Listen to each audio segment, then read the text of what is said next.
அவர்கிட்ட பேசிகிட்டே இருக்காங்க. சரி என்னதான் முடிவு எடுத்திருக்கீங்க அப்படிங்கிறாங்க. முடிவா எதை பற்றி எதுக்கு அப்படின்னு பண்ணின்னு கேட்குறாங்க. அதாங்க மீனா சென்னைக்கு போகணும்ல, சென்னையில் போகிறதுக்கு செந்தில் கூட்டிகிட்டு போகிறத பற்றி நம்ம பேசணும்ல, அவங்க 2 பேரும் போயிட்டு வரட்டுமே அப்படிங்கிறாங்க. இப்போ கடை வேலை யாரடி பார்க்குறது அப்படின்னு சொல்லி பண்ணின்னு கேட்குறாங்க. ஏங்க நம்மளுக்குன்னு கடை வேலை இன்னைக்கு தான் இல்லை, கடை வேலையோடு சேர்த்து நம்மளுடைய பர்சனல் வேலையும் பார்க்க தானே செய்யணும் அப்படிங்கிறாங்க. பாடா என்னடி வர வர இங்கிலீஷ்லலாம் பேச ஆரம்பிக்கிற அப்படின்னு பண்ணின்னு கேட்குறாங்க. அட அதை விடுங்க, மீனா பாருங்க, இப்போ மீனாவுக்கும் செந்திலுக்கும் கல்யாணம் ஆகி 6 மாதம் ஆச்சு, இன்னும் அவங்க எங்கேயாவது வெளியில் போயிருக்காங்களா? அதான் அன்றைக்கி சினிமாவுக்கு போனாங்களே அப்படிங்கிறாரு.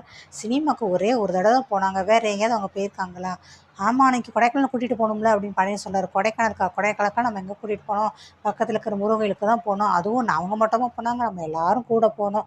அதுவும் அங்கேயே இருந்தோம், முக்கால்வாசி நேரம் ஹாஸ்பிட்டலாக தான் இருந்தோம். அதுவும் யாரால் இருந்தோங்கிறது உங்களுக்கே தெரியும் அப்படிங்கிறாங்க. ஏய் விடு விடு, அதை பற்றிலாம் ரொம்ப பேசாத, சரி சரி விடு அப்படிங்கிறாங்க. உங்களுக்கே தெரியுதுல்ல, பாவங்க மீனா.